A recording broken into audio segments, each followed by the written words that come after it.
Hello, everyone. My name is Monica Ricosi. Welcome. Fashiondex has partnered with LA Textiles to bring you a 3-day event, the Sustainable Fashion Forum. Today is the first day, and we are about to have a conversation on sustainability in fashion with Free People, Cotopaxi, and Runa. Our speakers today are Julie Verdugo of Free People, Runa, founder of Runa, and Annie Agle of Cotopaxi. Our moderators are Andrea Kennedy, Assistant Professor at Alleyne College and Fashiondex, and Michelle Alleyne of M-Shop NYC. Questions are welcome. We ask that today you please type them into the Q&A area and they will be read to speakers during the last 30 minutes of today's conversation. I would like to first introduce Annie Agle of Cotopaxi. Hi, thank you so much for having me. I'm Annie Agle. I am the Director of Impact and Corporate Social Responsibility at Cotopaxi, and I oversee a lot of our sustainable supply chain management as well. And I'm really honored to be on a panel of such outstanding ladies driving sustainability in fashion. Yeah, I'd love to dive into our kind of model. So Cotopaxi was founded in 2014 as a benefit corporation, which is actually a legal form. We were the first benefit corporation to receive top 500 venture capital funding.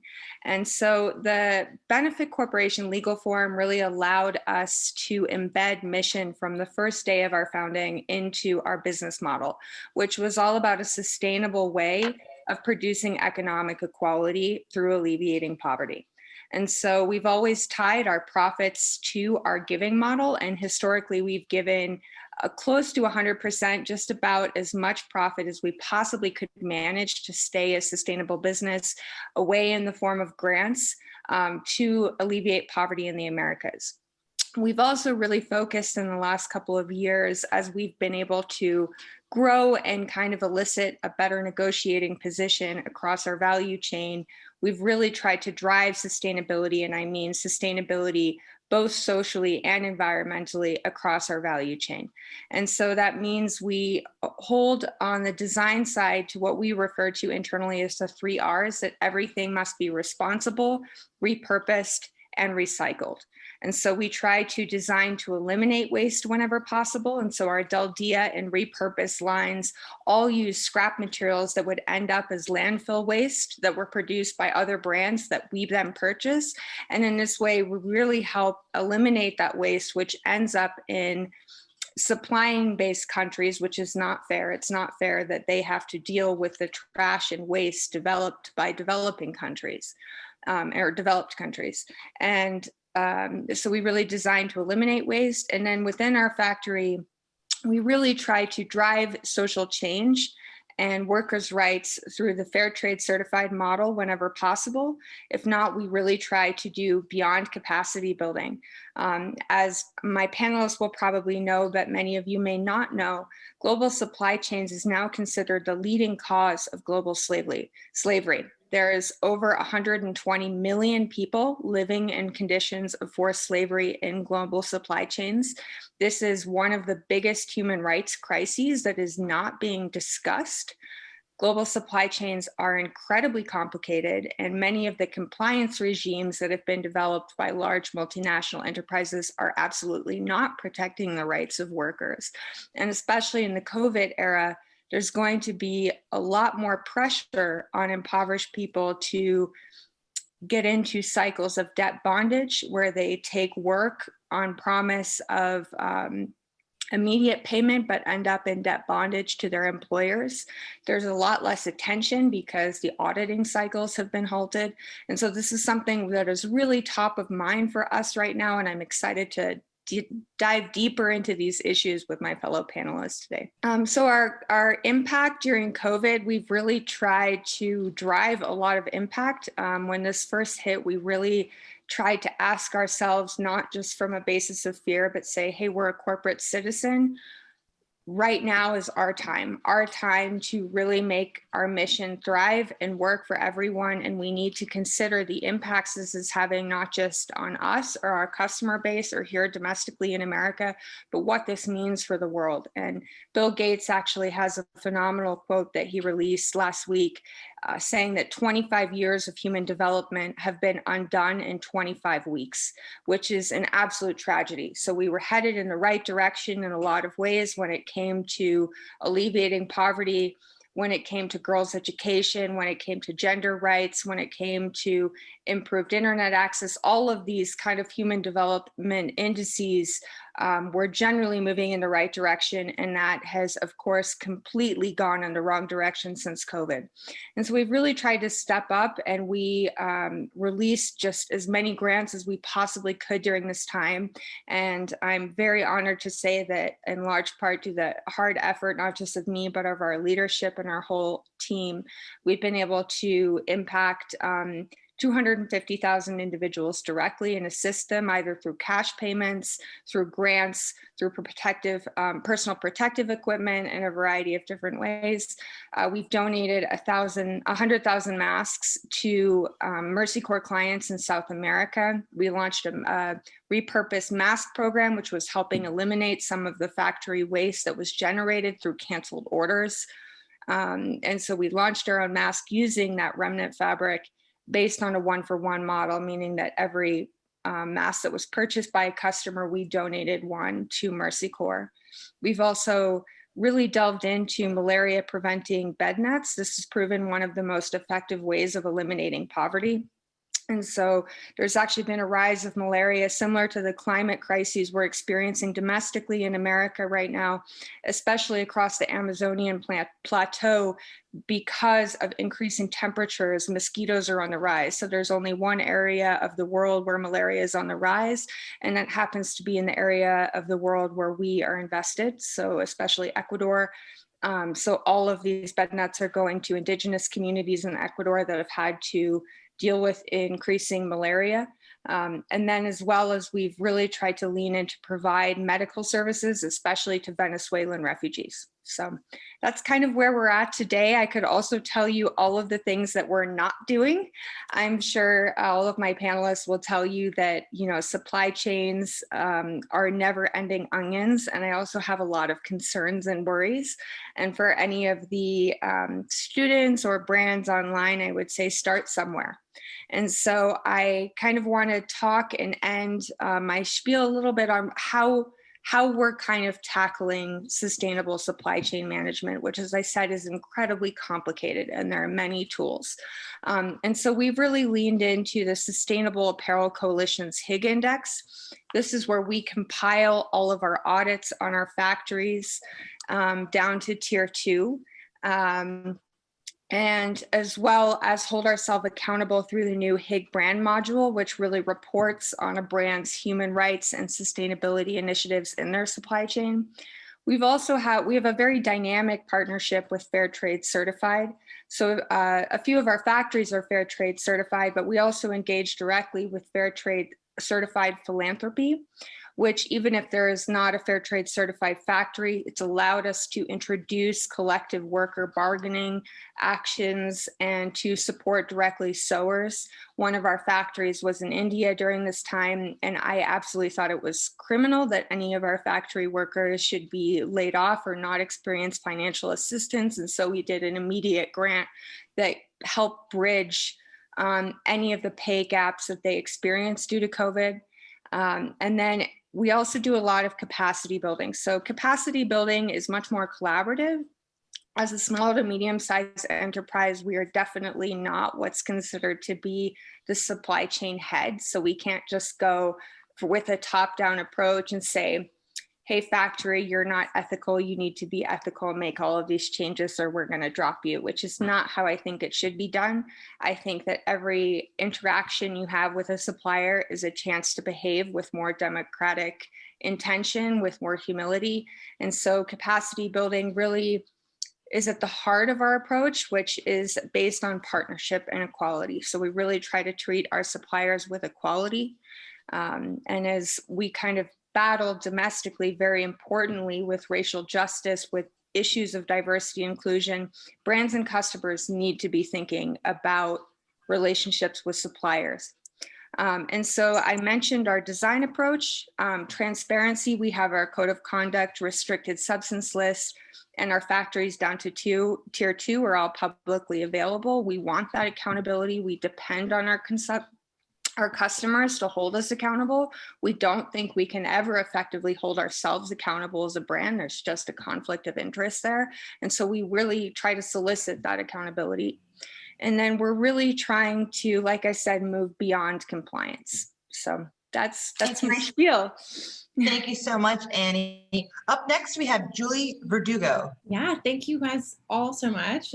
I'm blown away, Annie. I am so inspired. I'm like, I have a billion questions for you and how you've gotten so far. And I'm so inspired by Cotopaxi. But I'm going to tell you all about Free People. And I'm the Director of Sustainability and Social Impact there. Free People is part of the Urban Inc. group. So a little different than Cotopaxi. We're a massive, large corporation. We're publicly traded. And I say that because it's just worth noting that it's a reason for some of the complexities and also some of the opportunities and just a really different angle, I think, from some of the beautiful small brands, well, medium size that were founded as B Corps. Our journey's been a little bit different, but you can help. I'll start to get into it. So basically, I founded the Department of Sustainability and Social Impact at Free People a little over a year and a half ago. And it's kind of to say that this large corporation was at one point a very small startup from a man named Richard Hain, who was very much an environmentalist and very much an upcycler and believed in creating second life for goods. And what started as a small sort of let's sell used records and used t-shirts in college towns has since grown into a massive multinational corporation. And along the way, we kept some of those values and we lost some of them too, with all the complexities of supply chain, the complexities of lack of transparency as we went from owning factories to not owning factories anymore.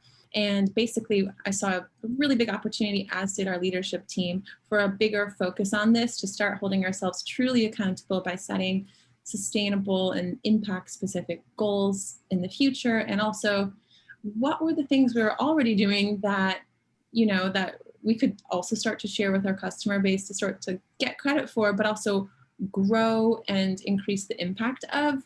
So we basically have like 3 core tiers that for us as a brand, make perfect sense to us and speak to our values that we really try to protect. And that's Mother Nature in general. Animal rights is a big piece for us too.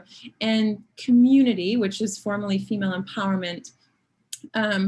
Mother Nature, because like I said, we're early on, but not early on in this journey. It's really all encompassing of packaging, product, and I'll get into that on the next slide. But that we have robust partnerships, because while we create our own product, about a quarter of the product that we sell is also from other brands. So we have direct on our website, in our stores, we wholesale ourselves, and then we also partner with companies like Teva, Birkenstock, Levi's, and we've since, starting this CARE FP, which we call it initiative, we've been able to sort of launch their sustainable products as well. So we've developed a sustainable standards for our own product and work closely with industry experts to make sure that those are aligned to the often changing information and themes in the space.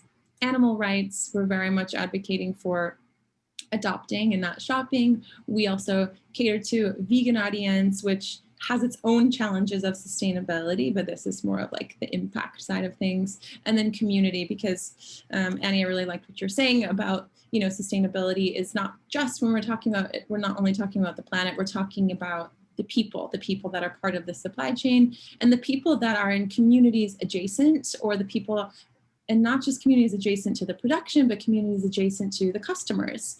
And realizing that, especially with social media, a customer isn't just the one buying your product, but it's the one that's aware that you exist. So those are kind of the 3 areas. And we can hop to the next one, touch on the kind of the areas specifically in sustainability. In product, we've developed a set of standards that launched last April. And right now we're up to the point where we have almost 1,000 products that fit within those standards. And we have This is containing more than 50% eco-conscious materials, handmade. We work with a lot of certified 501c3 nonprofits who create product alongside with us. So we support artists and businesses. We have tools for sustainable living, which are the products that would be the swap out, so you're not using single use. And we also have a very robust vintage program that we've been doing for over 10 years. And we're just bringing more and more in and really trying to kind of double down on circularity and second life of products. Packaging is another area that is a long-term game for sure. I know we're going to get into it a little bit later today, but it's one of the things we've been focusing on. And it's really not, I think, finding the solution and sticking with it. There are many phases. So right now we've finally kind of transitioned out of non-recyclable. We're right now into all recyclable external packaging, but working on the long-term, mid-term being biodegradable. Partners, you know, I never would say that we're the experts. Like the thing I love most about the sustainability conversation is having panels like this and getting to learn from so many other different people, experts, even students. We have a great partnership with LIM, thanks to Andrea Kennedy, and working with the sustainability minor students. And some of the ideas that come from students are far more robust and complex and well thought out than some of the industry experts themselves. I love to make sure that we're partnering at all levels, and of course, helping to get the word out with influential women in the space. And we have a long partnership with the National Park Foundation. So making sure that we're not the only ones in those decisions, and that we're bringing a lot of people along with us and learning. And then circularity has been a big focus for us, and we have a number of partnerships that are in the works to help, again, kind of extend the life of our garments and taking responsibility there. The next gets us into our social impact partners. This is kind of where we began in terms of taking responsibility and sharing our values. We have many nonprofit partners. Here's even just a snapshot of all the ones we're working with this month. So we have many, many, many. A lot of them are ongoing, like Girls Inc. We're in year 5, the National Parks Foundation, year 4, and finding ways to bring impact that is inside the supply chain, but also outside. Like I said, the communities that support us, that even just know about us, and making sure that we're honoring them through product donation, active programming to plug into their biggest needs, and making sure that we're being responsible community members too.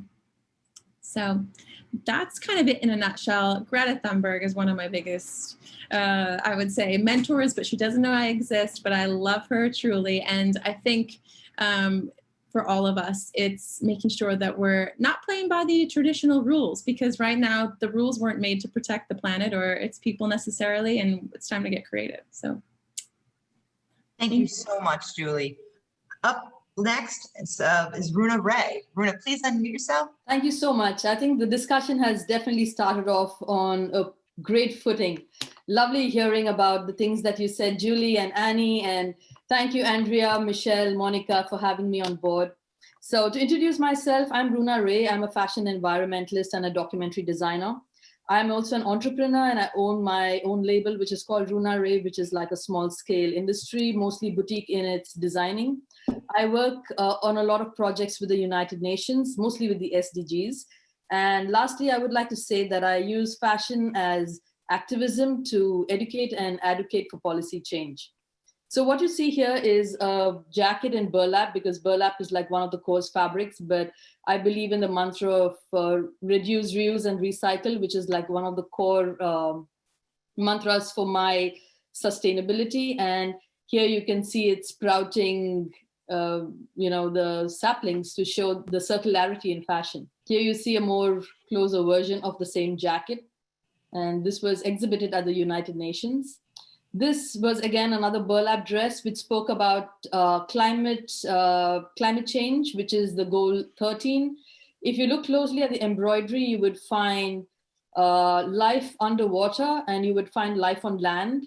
And this would be the goals 14 and 15, which again spoke about climate action and climate change. This was, again, another piece that was exhibited at the United Nations for the Act Now campaign that happened last year, when we had Greta Thunberg, who had come for the entire session. Yeah, so this was another piece that I introduced at the New York Fashion Week. This was in 2018 when I started talking about how sustainable choices were very important to the consumers. So I got this girl out where she came in with like bleeding flowers and, you know, like burnt forests, and giving the option that imagination is the only weapon against reality. So basically, I've always tried to imbibe education with my fashion activism and see how we could collectively work towards a better world, and at the same time help designers understand how creativity is the top of the pyramid, and through that we can get a lot of messages across, which is very important for every brand. Thank you so much. Thank you so much, Runa. At this point, I would like to turn the conversation over to Andrea. Andrea, would you please take it away? Yes, thanks so much, Monica. Oh my gosh, I am Michelle, Alleyne, and I co-moderating today. But Michelle, are you inspired? I just want to say I am so inspired by all three of you. Thank you so much, Annie, Julie, and Runa. You know, it occurred to me in inviting you all to speak that, you know, really wanted three different types of models, because there are of sustainability, and we have, you know, this big retail brand, we have this niche cool brand, and we have this boutique activist brand. And I'm just so excited for this conversation right now. So thank you all for joining us, and thank you for the great work that you all do. So I'm going to kick us off, and Michelle and I will alternate. And if you have a question, please type it in the Q&A box. But let's talk about, so we know what sustainability looks like in each of your brands from your beautiful presentations. And now what I would want is, like, let's talk about, so many designers are in the audience, and they will be watching and want to know where to start. So let's talk about those planning stages, like those early stages, more about planning, sourcing, R&D. What does, anything that you can talk about how you're doing that to create a line that's sustainably in either your sourcing or planning? I know we can even start with Annie on this one. You talked about how you design to eliminate waste. So that would be in the planning stage. So if you could each just talk about design a little bit, thanks. And let's start with Annie. Sure, I would like to start with a caveat. I am not a designer. I am autistic and very type A. So I work with design, and I think I love that you mentioned design, because I think it's important to lead with that.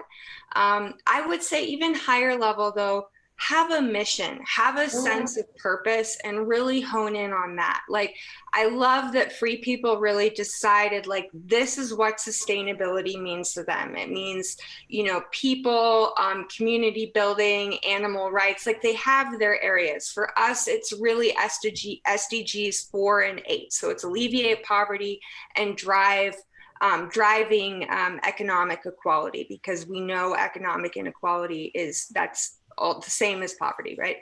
And so I think SDGs, Runa has mentioned them, that's a great way of saying, okay, what are we going to focus on as a business? Because you can't do everything.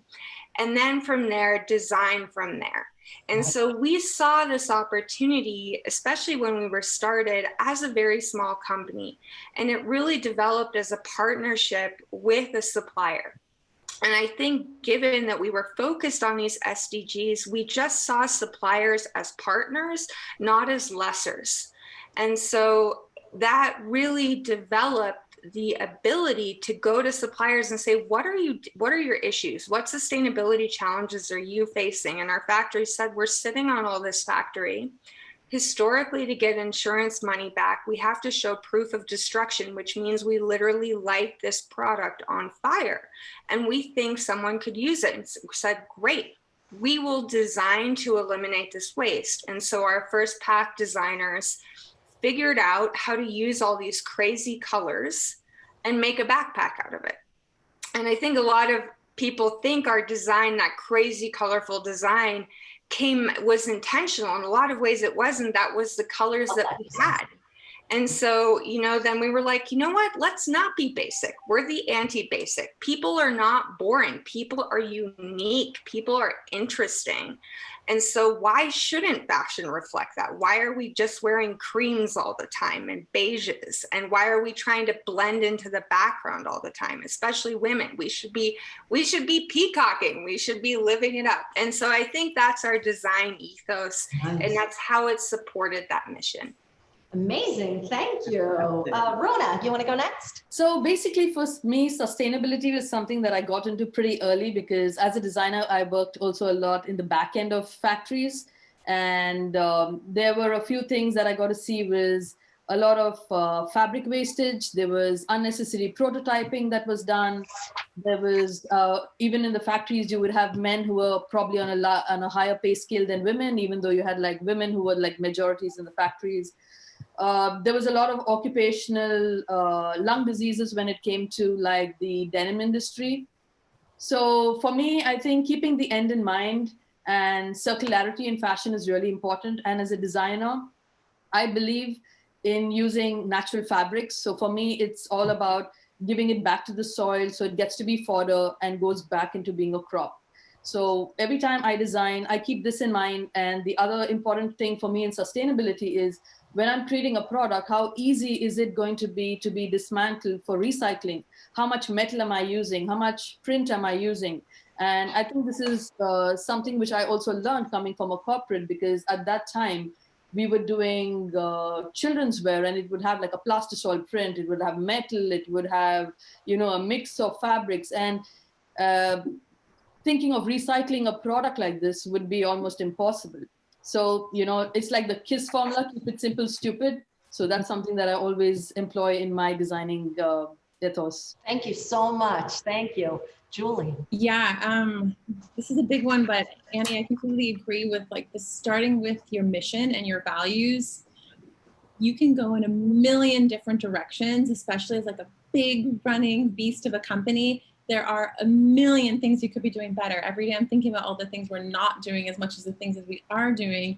But that mission and those values like keeps you on track, and you add to it, and it changes you add to it every day, but you have those core goals that kind of serve you from a perspective of like progress. Like tracking is so important, but without those end goals, keeping the end in mind, like Runa said, without those end goals, you kind of can easily get lost. So in terms of the planning, starting with a really strong mission, and then we've been doing a lot of internal education. So for our own employee base that they didn't necessarily hire into working for a sustainable company. Our company, Urban Inc., Free People, isn't necessarily known for that. I'd love to be known for that. I hope one day we earn the right to be known for that. But a lot of the talent has the passion, but not necessarily the training for that.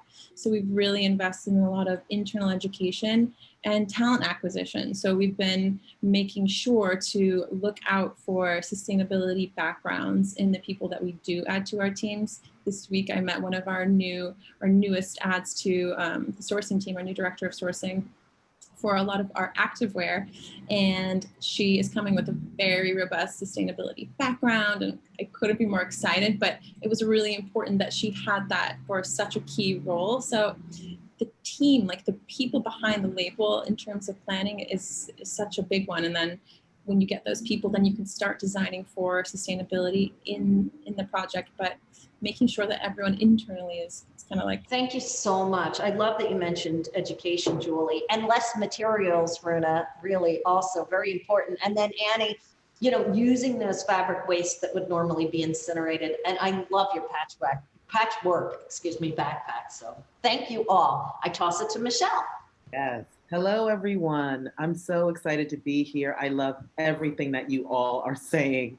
So I'll get into a question about sourcing and sustainable resources. Since you spoke about your raw materials, I'm always so interested in finding out what techniques you use to source these sustainable resources, because even trying to source regular fabric can be daunting. How do you find the ones that deal in sustainable raw materials? And then how do you ensure that they are indeed sustainable? Annie, can you Sure. start? Yeah. Annie. I would say, look, this really goes back to partnerships. And I love so many of the points that Runa made dead on. We know that 90% of our carbon footprint and the carbon footprint of any piece of apparel we produce is created before that product is cut and sewed, which means that the raw material you're working with is probably the most critical sustainability decision you're going to make when designing a product.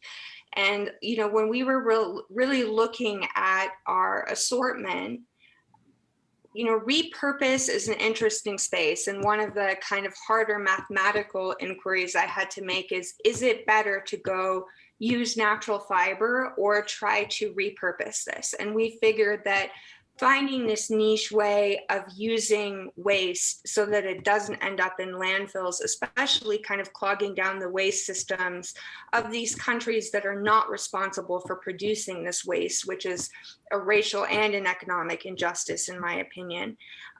So we felt satisfied that that program made sense, but there was a lot of improvements we needed to be making across our other line.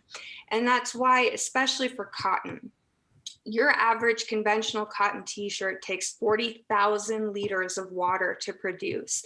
That's one of the most agricultural intensive processes and materials to work with, and the human rights violation upstream in those tiers for the actual farmers. And then, as Runa was mentioning, the dyeing process and the screen printing process, the human and environmental impacts associated with that are absolutely atrocious, which is why we really brought online a vertically integrated fair trade certified factory that was ensuring that environmental and social issues were being looked at from growing the actual plant all the way up to how it was being cut and sewed. And so that's where you really need to create these dynamic partnerships. And I think Julie made this really great point of having the humility to be like, I'm not an expert. I don't know what it takes to grow cotton. How do we do this responsibly? And so working with NGOs, getting that feedback and opinion, working with factories and having the humility to ask your factory partner, being about like, how can we do this more sustainably? How can our product process really work with your workers' rights programs and your design protocols? And that's how we've kind of approached that, is really through partnership, and partnership as well as understanding how sourcing decisions made at, you know, the storyboard level in our HQ in America impacts people and environments around the world. Exactly. Wow. Thank you so much, Annie. Runa, would you like to add, or Julie, would either of you like to add to that? I'd love to know more about how you find your sustainable resources, your sustainable suppliers. I mean, I love that point about humility and partnership. So because we don't own any of our own factories, it's 1,000% partnership. Like Annie nailed that. It's not going to be done on our own. It's not going to be done in a sort of vacuum, which from a design perspective, as a brand, a large brand especially, well, small as well, there's, you know, kind of a tendency to protect your IP, protect the way you've done things, protect your vulnerabilities. And this is throwing all that out the window. And I think we need to. So it is going to your suppliers. So for us, that means, you know, we have a robust list of suppliers who know so much more than we do, and having that humility to say, look, we're trying to be better and we want a better solution. This isn't good enough for us anymore. What can you do to work with us? And we've actually had a lot of great feedback from that. But first and foremost, it's making sure that we have those strong standards that need to be very black and white for us. We have a list of like the yeses and the nos. And right now there are the maybes are the nos. And then so our design and sourcing team can go to those partners and say, here's exactly what we're looking for. And approaching with humility. Yeah. Fantastic. Thank you for that. Runa, anything you'd like to add? So as a designer, my organization is mostly small scale. So that gives me the flexibility of working in the sustainable realm and keeping the SDGs in mind. So to give you a small example as to what we do with silk. Now, silk is a cottage industry, which is pretty prevalent in the south of India. And you have a lot of women working in the industry. And we work with this one concept, which is called Ahimsa silk, which is peace silk, which was actually propagated by Mahatma Gandhi, where the cocoons are not boiled, but they're allowed to hatch. This gives you like 1/6 of the filament, because an actual pupa can give you like an entire strand which goes on for a mile. So this is like 1/6 of it. It's probably double the cost, but then right now we're not making too many products using it. So it works out when you do the math. And at the same time, you get to see what's happening, because there is no child labor, there are women involved. They're dependent on the cash flow. And and then they also have the looms, which are like the traditional looms in their own house. So, and this is like a dying craft. So you help revive that, because the next generation probably does not know the craft, and they do not, and the older people have no other resources to rely on, because most of them are uneducated and depend on designers like us to give them another leeway of life. The other organizations that, of course, we know are GOT certified. So when we're looking at larger scale, like procurement of cotton, then we try to work with vendors who have this kind of certification. And I did a bit of research. So GOTS basically tells you it's from like the seed to the packaging. So unless and until you have this kind of certificate, you wouldn't be authorized to speak about, like organic cotton, and which does not use synthetic fertilizers, but depends on livestock fertilizers and crop rotation. And basically, that I think is really important for us to think of in the future. Yeah, so that's what we do. Spectacular information. I work with clients that are always lost when it comes to sourcing and finding these wonderful suppliers that are sustainable. Andrea, take it away. Thanks, Michelle. Oh my gosh, this is great. I have so many questions. I don't know where to start. I'm actually going to say, let's do some quick fire. I'm going to ask for quick fire answers to probably the biggest issue, and the one I work really hard on. And since Runa, you brought up the SDGs, let's talk about SDG 13, climate action. So, but I am going to ask for a short answer to a big problem. But, when we think about climate action, and we know that fashion and the way we produce textiles and apparel is supposedly, depending on whose research you read, the second or third largest consumer product contributor to CO2 emissions into the atmosphere, right? So talking about climate change, have you made any changes to your supply chain, to transportation, to distribution, to reduce your carbon footprint? If so, how are you dealing with that? And let's start with Runa on this one, please. For me, with climate change, now there is one big issue that most of the factories would face, and this is like garment scraps that are left behind while tailoring. So what do you do with that, right? We work with a lot of factories that deal with like cotton scraps and silk, and even the stuff that we generate. The one thing that I do with my factory is we convert it back into paper. So it's made into pulp, and it's put back into packaging and repurposed back into the fashion industry. So again, that kind of ensures another circularity in the whole process. Where there was another technique that we did, where we decided to kind of get rid of digital prints by the extraction of chlorophyll from discarded flower markets. So we got to actually extract the chlorophyll from rose and the other leaves, and protein on protein always sticks. So it's very difficult for it to anyways move away if you use a good mordant with it.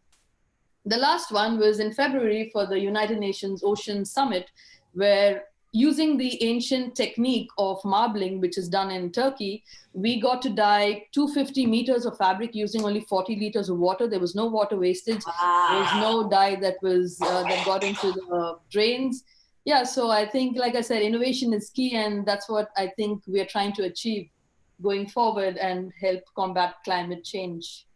Amazing. Wow, great. Julie, you want to go next? Thank you. Yeah, in the quickfire sort of energy, two things: one, plastic; two, transportation. Plastic, that's not to say we're there yet. That means we're heavily focused and working on it. Like I mentioned, our packaging hadn't been fully recyclable. Now it is. Still not good enough. We're moving to a biodegradable option, and that just getting plastic outside of our packaging and supply chain is our goal right now.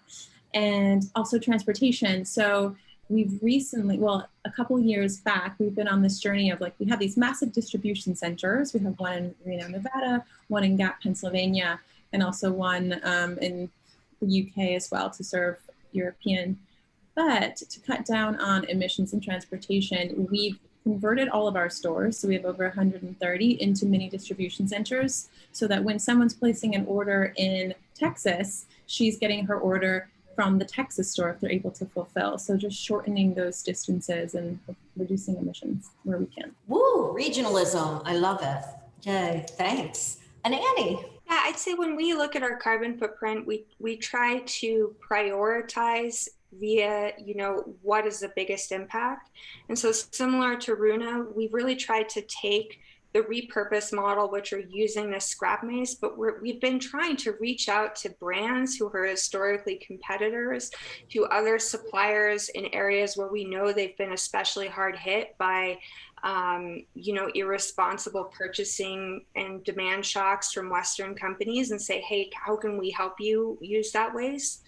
And so we're really trying to expand that repurpose. We know we can make it work, and we're trying to introduce it to other suppliers and other companies, even if it means we lose our kind of marketing edge with it.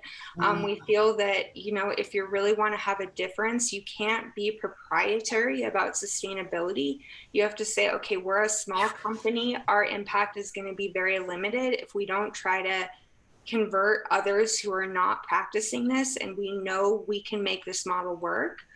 And so one example of that, we did a collab shoe with Teva, where we actually helped source repurposed webbing to produce like the most sustainable Teva sandal that had ever been done.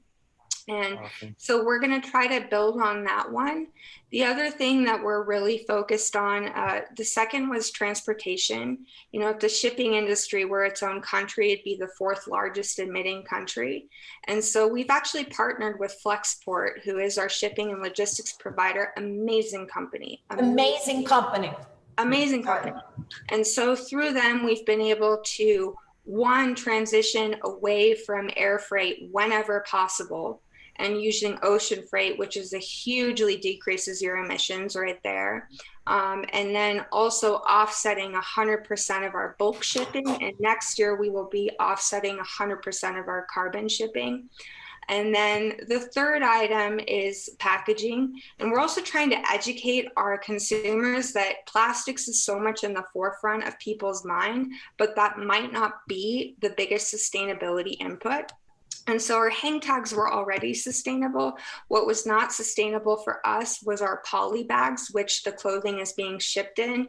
And we're moving to 100% biodegradable poly bags.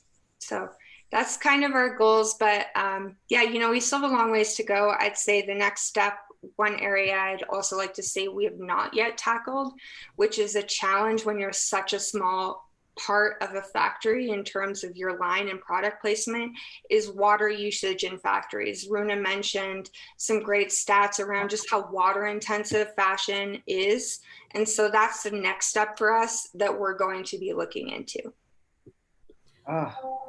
Wow, that's so many great takeaways. Take it away, Michelle. So many great takeaways. You all touched on packaging, which is always my pet peeve. You mentioned plastic. I'm not going to ask again, but I will throw out there mushroom technology, mushroom that replaces plastic. So I was so happy to hear you. You already answered that question. So I'll move on into technology. How have you all incorporated technology to further enhance sustainability? Have you, or if not, do you intend to? What technological insights can you share? I'm happy to start. Yeah, we definitely do. I feel very blessed. Our founders were quite sophisticated. And I would say one thing that's just allowed us to start, which is not directly sustainability related, but I'd say it's a huge aspect of our business, is that we're direct to consumer. And so we've always seen our customers, not other retailers, not other brands, as our investors, and investing in our model and being the case point for saying, like, yes, benefit corporations can succeed at businesses and can succeed at their intended mission. And so that's a huge part of it. And I think using that technology to educate and create a dynamic sense of community is really important. And so, and COVID, you know, there are so many brands that were more wholesale oriented and then kind of had to develop a web online presence or direct to consumer model. And we just have been able to excel during this time because we can kind of shift you know, channel spend around. And so that helps. In terms of sustainability, like I said, you know, I'm very nerdy. I actually come from a background in chemical engineering. And so for me, I work with data. I want to know and be able to prove that what I'm doing is working. And I also think that having a more humble experimental approach to sustainability is the right attitude to have, because as you mentioned, Michelle, we're getting new bio-based building blocks every day. How do they kind of stack up? You know, I didn't know when I first started at the company 2.5 years ago, okay, this whole repurpose concept sounds great on paper, but is that better than totally just converting to natural fibers? Figuring out and making logic-based decisions is incredibly important. And for me, that means a lot of work in the Higg Index, which is the Sustainable Apparel Coalition suite of tools that really helps brands and factories measure their social and environmental inputs. And that helps me make data-based decisions.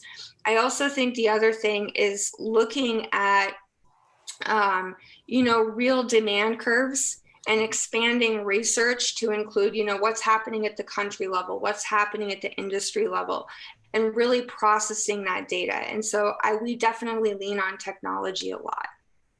Oh, fantastic. You're bringing out my fashion nerd. Thank you so much. That was awesome.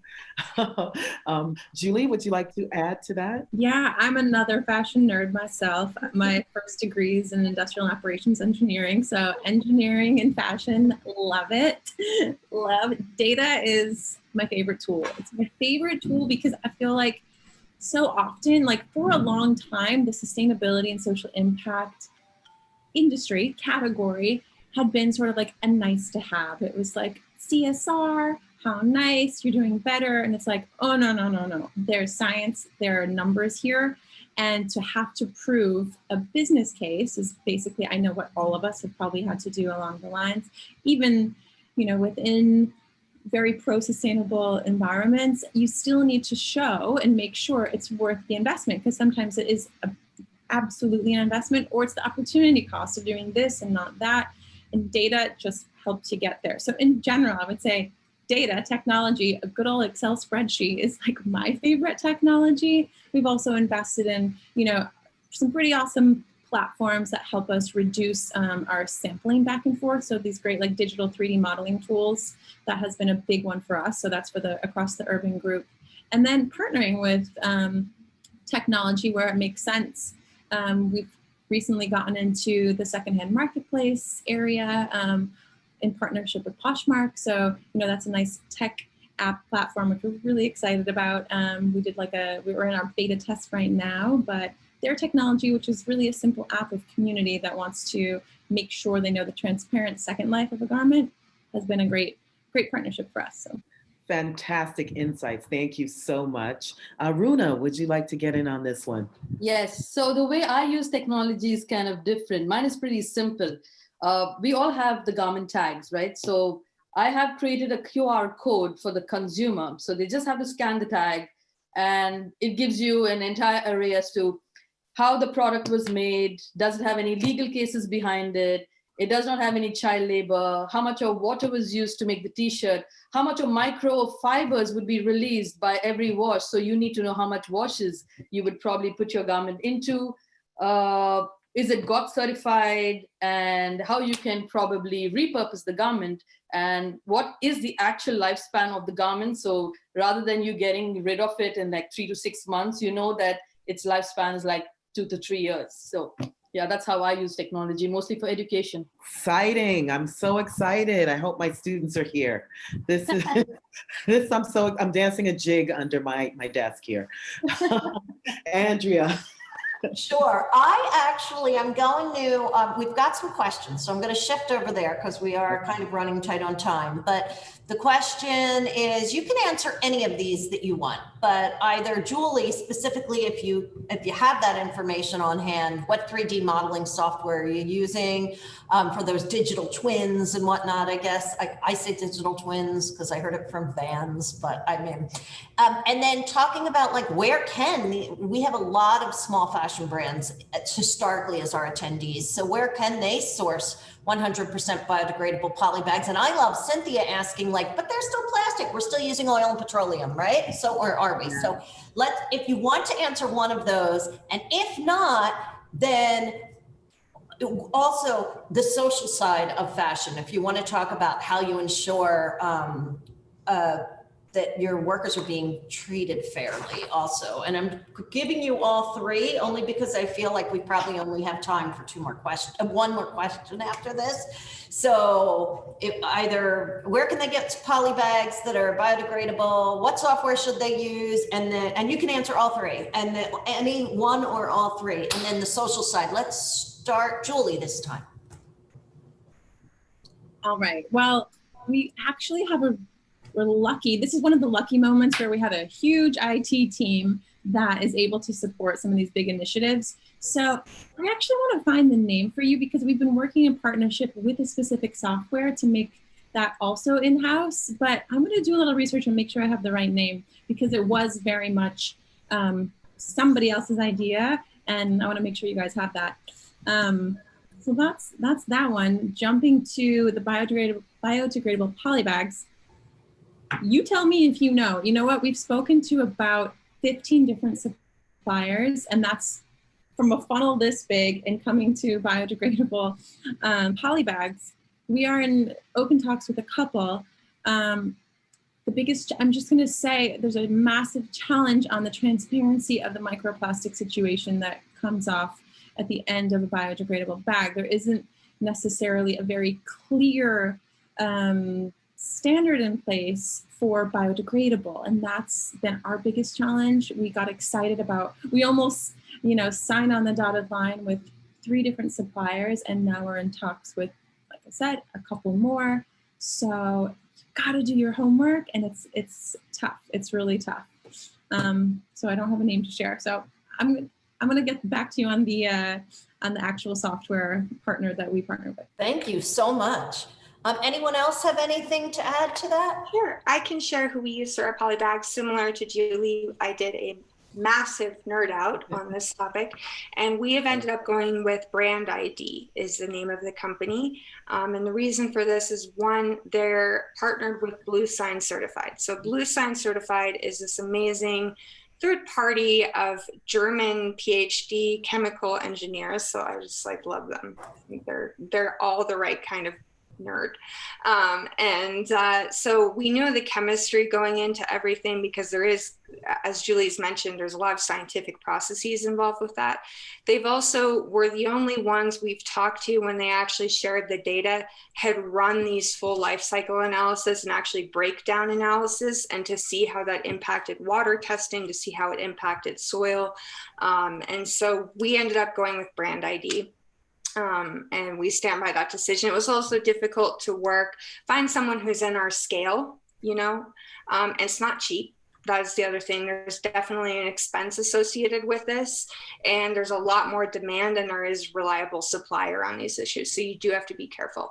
But I would look, if nothing else, look for that Blue Sign Certified and look for those third-party testings, because that'll at least help narrow down significantly. And then work for someone who has their own patents. That's the other thing we looked at, because if not, you're just working with an intermediary, and you're better working with someone who actually has the intellectual property and help develop it. The other thing I really would love to address is this social bit. How do we ensure that our workers are well treated? And this is where I want to have a moment of honesty. We cannot ensure that every single worker in our value chain has an excellent life, is being treated according to universal human rights, and is being given a reasonable fair wage. And that's a massive issue. And one of the things we're thinking about as a brand is we cannot do this without policy.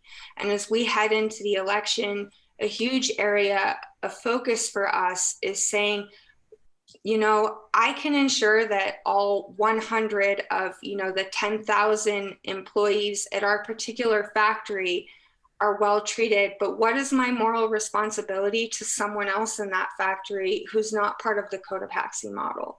What about them? What about the families? What about these situations of debt bondage that you may not know? And so many of these auditing processes that we've put in place, they don't protect workers. There's a lot of data around how this is helpful for companies, and audits sometimes can bring to attention things, but very rarely human rights abuses, because that's the kind of abuse that happens behind closed doors, and it's very likely that an audit is going to miss that. We know what really works is collective bargaining, which is a sensitive political topic, but it needs not to be. Workers need to be empowered to advocate for themselves. Companies cannot advocate for workers on their behalf. Workers only can advocate for their own benefit. I feel incredibly strongly about that. And so a huge area of our capacity building is making sure that our suppliers are truly educating their workers on their right to collective bargaining.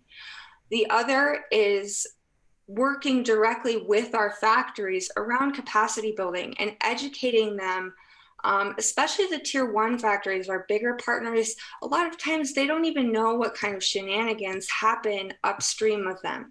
And so really working with them on transparency, making sure there's no subcontracting happening, making sure there's no migrant labor that's likely to have human rights risks. And then getting back to this final component of policy, America has the weakest regulation and policy on human rights and sustainability in the supply chain in the entirety of the developing world.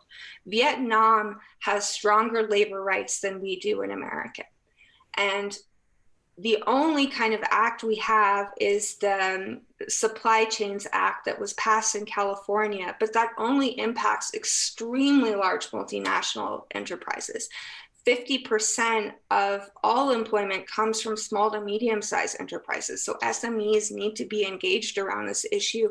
And we have to have policy similar to that in France around the vigilant laws, which really took the United Nations guiding principles and saying that companies have an inherent moral obligation to protect human rights regardless of where they operate.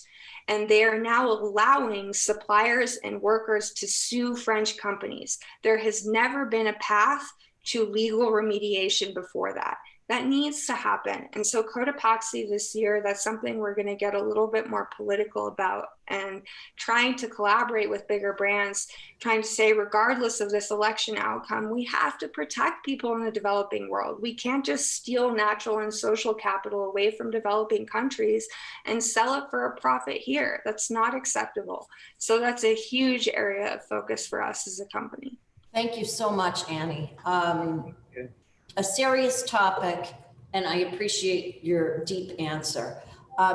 So I do want to ask, if you're watching, if you could stick with us. I know that we are at the hour, but I know that Runa has a question to answer specifically asked to her in the chat box. And then if all of you have the opportunity, since I'm going to swing it to Michelle for the last question after this, Fernando asks a great question in the chat box, if you want to let him know, is he's a small retailer who, sells better merchandise and would love to work with all three of you wonderful companies. But when he goes to your sites, he sees that you sell large quantities. So can a small retailer buy from you? If so, shoot him an email and we'll give him an email address or something, because I'm going to have Runa respond to that question and then swing it to Michelle for a final answer. But stick with us for 10 more minutes, please. Okay, Runa, so you have a question specifically to you, as well as if you wanted to hit on any of those other topics. Thank you. Yeah, so the question to me was how I get the QR coding done. Amazing question. Yeah, so basically the place I come from the south of India, is called the Silicon Valley of India. And that's where most of the IT technology happens and most of it is outsourced. I work with a third party that creates the code. So we give them the information that is kind of put into the clothing. And like I said, our lines are very narrow. So there's not too much. And the fabrics that we use kind of go on for like 2 seasons. So we don't have too many changes. So when the customer gets to read the information on the QR code, it's exactly, there wouldn't be much changes because we're using the exact kind of fabric and the trims, and it would give you the information if, you know, you wash it, how much of microfibers are released. So yeah, it's mostly third party, but it's of great help to us. With regards to what Fernando said, I am a small retailer. And if you go onto my site, there are lots of pieces that you would see are like just single pieces. They are the ones that you would probably see with size set and that have like quantities are the ones that I use a lot of surplus fabrics that have been generated by corporates. So yeah, so you can always get in touch with me and I would love to work with someone like you. And coming back to the social point, Andrea, I'll make it really quick. With what happened with COVID, and that saw a lot of companies shutting down, but at the same time, it got us to realize a lot about our stock in the back end. So what I did was I worked with a few local authorities where you had a lot of displaced immigrant people, and there was a lot of donation done with the clothes. And we also had like the surplus fabric that was cut up, and that was made into like sanitary napkins for the women who were waiting at the railway stations. And this was like, they would wait for like 2 weeks for the trains to come so they could go to the village. So that was some way we tried to help and see what we could do being a fashion company ourselves. Wonderful. I'm so in love with this panel. I don't want to leave, but I'll just ask you for. Leave. I know. I'm like, this is awesome. I could be here all day. I just wanted to ask you for any last insights before we leave. Is there anything exciting? Well, this is all exciting, but hopeful, or any new or any innovations that you see coming down the pike in terms of sustainability? And what would be the easiest way for a company to move into sustainability, like today, if they wanted to? I guess I'll start with that one because you know, like I said, we didn't necessarily start that way, but we're moving that way. And I would say this is for anyone on a big company, small company, individual. Maybe you're an accountant at an accounting firm. Like, bring your values to your job. Don't be ashamed to bring your lifestyle and your morals to the work that you do. Even if you are in accounting, there are plenty of ways that you can do things a little bit better and a little bit more mindfully. Don't be shy to speak up, bring it up to your boss, bring it up to your coworkers, and people will probably be there to listen. Because that was one of the biggest things that I learned when we started this department. There were so many more people that had these values, were living them in their private lifestyles and coming to work assuming there wasn't space for it. And then people have started to speak up. So bring your values to your work. Fantastic. Yay. Runa. You know, I'm a woman of few words. So all I have to say is like, less is more.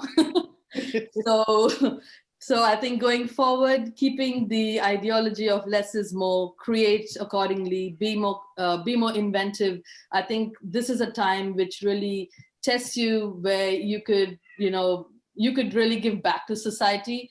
Use the mantra of reduce, reuse, and recycle, and always design with the end in mind. That's all I have. Thank you. Thank you. That was awesome. Annie. I would just say, I love student panels because I think the most innovative thing coming down the pipeline is you.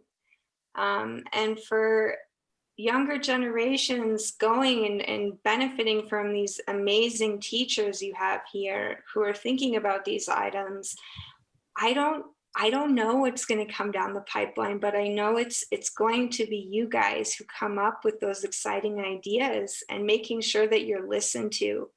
That's the most important thing. And so have faith in your own heart, have faith in your own values, like Julie said. And if you are led from that, you will succeed and you are going to make the world more beautiful and more sustainable for everyone. Fantastic. Thank you all so very much. Thank you all so much. Thank you for allowing me to participate, Andrea. This was incredible. very inspiring, extremely inspiring. And I love the word shenanigans that you used, Danny, at one point. I wrote that down, shenanigans, just because it was such a fun word and a serious subject. But all of you, your work is so important and I appreciate it. So Monica, I know we're past time. Take it away. Thank you so much. And thank you all for such a wonderful panel. If you haven't already, please visit fashiondex.com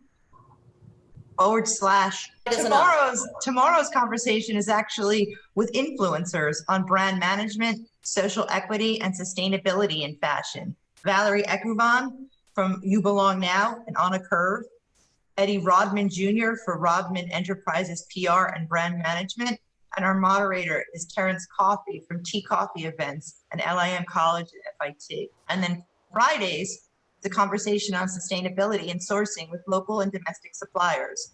David M. Prentice from On Point Manufacturing, Beth Espinette from Unspun, Anna Livermore from Vmora, and Marta Miller from Lefty Production Company. Also, Tavia Lumba from Eagle Fabrics will be speaking, and our co-moderators will be Danielle Platt and Tara St. James. That is all for today. We hope to see you tomorrow. Enjoy the rest of your day. I'm staying in touch. That was amazing. That was awesome. Incredible. That was, I want to do a big group hug right now. Yes, I know. Yeah, big virtual hug. Oh my No, goodness, outstanding. Amazing from, you know, all of you. Your work is so great. This is such a good panel. Like, I think, Yes. yeah, and I'm glad you brought up Flexport and Hig. Yeah. You're amazing. Our student, I have like a monthly tea time with Kathleen. Sophie Schoenberg just because I like nerd out on her. She is they're so awesome. So awesome. Yeah. Yeah. So Runa, And Runa, you were like, oh my gosh, you were fabulous. I'm gonna buy like all the things. Oh my I was like, who is this brilliant data? Very quick. Oh my gosh. Those pieces, that burlap, like, Oh my God, beautiful. I want to wear it. I want it. gorgeous. I'm not going anywhere, but you know. But it Gorgeous. was a fantastic panel. I really enjoyed it. And I think it was so Me too. interesting. It was a really good panel, and you all shared such great thoughts and insights, but strategies too that people like, and your suppliers and all of that. So thank you so much. And look at all of these. We're getting everybody's chatting in the chat box, and Fernando has people for his store, and it's great. Yeah, this is what it's about: community. Yeah. Totally, Awesome. totally. Thank you so much. Thank you, guys. Thank you all Let's so stay in very touch. much. I feel like we need a part 2. Yeah, we I do. Back know. up in 6 I months. know. Definitely staying in touch. I'm just so excited And about Julie, we should everything probably that you collab. I'm just saying. We're Yes. all about the collabs these days. Oh my gosh. Yeah, I same. feel like there's got to be a collab for everybody. Yes. I would love that. Oh, That would be man. so All right. fantastic. I feel like I just went to school. Like I learned so much from you guys. Just wealth of knowledge, wealth. Like it felt like a semester. But the funny thing is, I think everybody said there's a lot of students here. I think it was mainly industry people. I mean, I don't know if there were a lot of students there. Oh, that's great. I mean, I'm not sure, a few maybe, but I recognize some of the names, and they're definitely in the industry. So Oh, that's great. Good. a lot of small brands for sure. Well, That's somebody's got their hand raised. I didn't even know we were still live. Yeah, I think we are. I think it's a little too late to, yeah. Yeah, no, we are still live because once I Oh, well, someone has their hand raised. Do you want to see why their hand is raised and answer their question? Yeah, let's just keep going. Okay, Annette, go. You're allowed to talk, Annette. You've permitted, and I don't mean to allowed. That's a terrible word. I apologize. But you have now speaking permission? Okay, there's a question for me with Ahimsa Silk by Susie. So basically, Susie, I work with these people, so I get to see the entire process as to how it's done. So I am the certification when it comes to the cottage industry, but when you talk about like large scale production of Ahimsa silk, I wouldn't be in the position to commit to anything, but with the people I worked with and what I see, I know what's happening. So yeah, so the cocoon is left to fly, and then the yarn is actually taken from the cocoon casing and then constructed and tied up to create a longer strand, and that's why it's more expensive.